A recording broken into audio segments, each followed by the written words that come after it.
Hello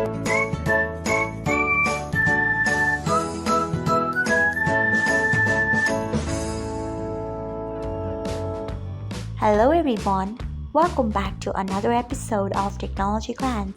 Today in this video, I am going to guide you through how you can change auto download media to Wi-Fi or mobile data on Truecaller. So let's get started.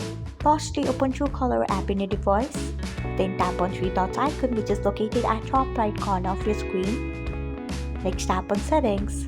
After that, tap on general. Next, scroll until you find auto download media. Next, tap on it. After that, you can see the option of Wi-Fi or mobile data. Tap on it. So this is how you can change auto download media to Wi-Fi or mobile data on Truecaller. Thanks for watching. If you found this guide helpful, we would love it if you hit the thumbs up button below. We upload great new tech tutorials like this one every day. So do not forget to subscribe to our channel and hit the bell icon so that you will never miss another update.